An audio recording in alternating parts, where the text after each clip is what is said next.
Hey everybody, this is Andres here at the Graphic Shack in beautiful Ramona, California.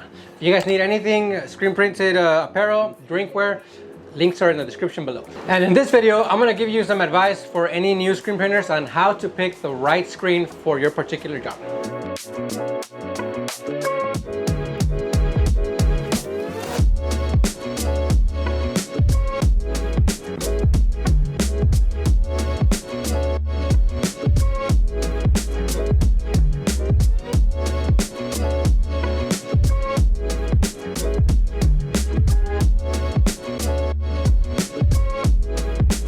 All right, Andres, so talking about inks, you mentioned something about the screen, the mesh count. Can you tell us what mesh counts you're working with right now and why? To begin, the mesh is, what does that number refer to? It refers to how small or big the little openings are on the screen itself. The bigger the opening is, the more ink that you're gonna put down on the screen, and the smaller hole is gonna let less ink through. So, what does that even mean? So, the lower the number, the lowest we have here is, so you can see the big difference. We have a 25, which we use for glitter. And you can see this is practically like a screen door, basically. Yep, I see it. So this one we wanted to go with as big as we could so we can get a lot of the flakes into the shirt. Got it. So you don't want to use something like this for a print like this particular job that we're doing, because the ink is going to be really thick, really thick on there, and it's not going to feel comfortable. As opposed to this one, we're using a 230. It's going to be very light. You won't really feel it too much, and that's kind of what we want with these nice shirts, these next level shirts. They're nice shirts, and these shirts are for a gift shop, and they want top quality stuff. So usually the higher the mesh, the lighter print, and it will be more comfortable. So that's what we're doing. Both of them are 230. So on the white, we have a 110. 110. Yeah. So let's say a brand new screen printer. Yes. They're gonna order the first set of screens. What do you recommend? 110 and maybe 230, or? I would recommend if you can afford 2 of these 110s. The 110 is going to be very versatile, so you're going to do most of your prints with a 110. And if you get something with a little bit more detail, you could use yourself a, we have like this one, it's 160. So it's a little bit up from the 110. You still get, it won't be as hard to push the ink through. And then if you want to go something a little more detailed and a softer print, then yeah, the 230, it's going to be a lot tougher to push the ink through, but you are going to get a better, more detail from the print, and it'll be a softer print. So your shirts are going to feel that much nicer. You ever rip a screen? No, I have never ripped a screen. What I have done is I dropped one, and it landed on, I don't even know what it landed on, but it broke. Like it just, Well, yeah. And then what you do, just remake it? Yeah, then I just took it to our local shop here in Santee, the city of Santee. That's where we take our screens to get remeshed. And they just rip that out, put new mesh on there, and that's it. So if you do get brand new screen printer, you're getting into the business, I recommend getting the aluminum frames. Aluminum frames, because you can always take the mesh off and put more mesh on there, and the aluminum doesn't warp. You're washing them all the time, so they'll never lose their shape. I know there's wooden ones, right? There are wooden ones, yeah. How do you feel about those? I don't like them because they're heavier. Number one, they're heavier, so there's gonna be a lot more strain on your press. And like I said, after so many washes, the wood starts to warp, so you're not gonna have a straight screen. So I would say go with the aluminum ones. They're a little bit more pricey than the wood ones, but they're a lot better, more versatile, and they're worth it. And where can people buy screens? Do you think they should go used or new?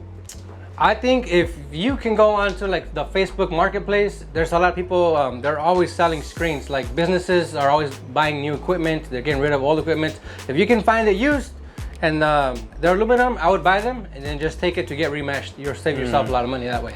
How long do you keep a customer screens before you, what do you call it? It's not remeshing, it's reclaim? Reclaiming. Yeah.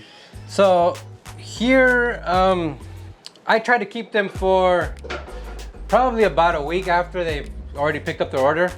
Reason being is because never fails, you'll get a client that comes, hey, so-and-so forgot to order, 12 shirts for so-and-so. So when that happens, and it does happen, we can always just bring the screens right over to the shop, set them up real quick, and we don't have to worry about burning them again.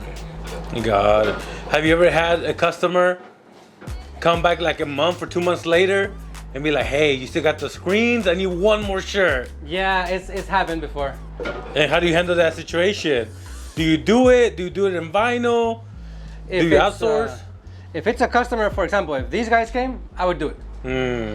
If it's a customer that doesn't order very often, then I would offer to do the one shirt in vinyl, because it wouldn't be productive for us to do it in screen printing for one shirt. And something unique about your pricing structure, you don't charge setup fees. No, we don't have any typical setup fees that the average or typical screen printer has. We price our jobs just based solely on the amount of work we're gonna put into the job itself, and that's pretty much how we do it. We don't like to charge. I don't want to nickel and dime everybody for. I gotta charge you for 3 screens. Okay, I gotta charge you for 3 screens, and I gotta charge you. I think that's too crazy. Got it. Now I see about what 13 screens right here. Yeah, we got around 13, 14 screens here. Those are all jobs that we just finished up, so I gotta reclaim all those and get them ready for next week, so we can have more jobs ready to go. Yeah. So, do you like to reclaim them, or do you like buying new ones and starting fresh? No, I like to reclaim them. I mean, nobody likes to clean. I want to say that I don't mind cleaning the screens or reclaiming the screens. For me, it doesn't bother me to clean them, but I do like to reclaim them, because you save money. You don't want to be spending money on a brand new screen every time you have a job, so it wouldn't be productive. All right, Andres. So, talking about screens, emotion. When you first started, did you burn your own screens or did you outsource? When I first started, I tried to burn my own screens. My very, very first job, I managed to somehow burn a screen. I don't know how it happened. And then so from that order, I got more clients, right? The next client that came in gave me their files. And then when I was trying to burn their screen, I couldn't figure out the emotion. I couldn't figure out the process and what I had done for the order before.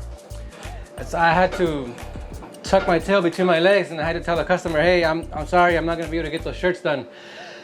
And that happened to me like 3 or 4 times, where I couldn't get the screens burned. I couldn't figure out the emotion, because the emotion part was difficult for me at the beginning. So what I ended up doing was, I was telling myself, there's gotta be a better way. There's gotta be somebody that out there whose business is to burn screens. So I found a local screen shop here in California, and I went to them and gave them some files. They burned the screens for me. I got an order done, and I was like, wow, that was a lot easier than me trying to figure everything out, as I went, and then having to look bad, telling people, hey, I can't do it.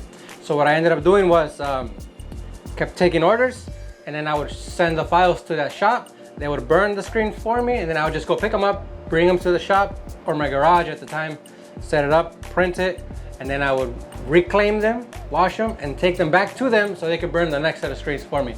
At the time, I think I only had like 4 screens. So that's how I did it. My tip would be, if you're not good at something, find somebody who is good at it and let them do that part so that you could do the part that you're good at. So now looking back, you said you couldn't get the emotion right. Do you know what was the issue now, or you still don't know? Yeah, the issue was, because at the time when I started, I didn't have a, an exposure unit. So I don't know if you're familiar with the little light. You put the yellow one? Yeah. You put the light hang. So I had that set up, and every time I would go to burn the screen, the light is either going to be a little lower or a little higher. So I never measured it. I never measured in the distance or the wattage. So all those factors played a role, and I could never get the time. The timing was the thing.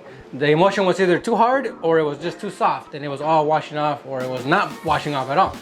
So that was my issue. So I would say, as easy as it seems to just go ahead and invest in that little setup with the light hanging, I would say invest save your money and invest in an actual exposure unit. It doesn't have to be brand new. It doesn't have to have all the bells and whistles, just as long as you have an exposure unit where there's time, where you can put the timer, and if that time didn't work, you can adjust it to the bottom or to the top as you need. And that way, once you have it dialed in, it's there. My my exposure unit, I should say, I haven't moved the time in like 10 years. Once you get it dialed, you're good to go. So that would be my tip. All right, guys, so that is some advice from me to you for any new screen printers. And remember, if you guys need anything, screen printed apparel, custom drinkware, mugs, let us know. We have a website, link in the description below as well. And if you like this video, click like, subscribe, and we'll see you in the next one.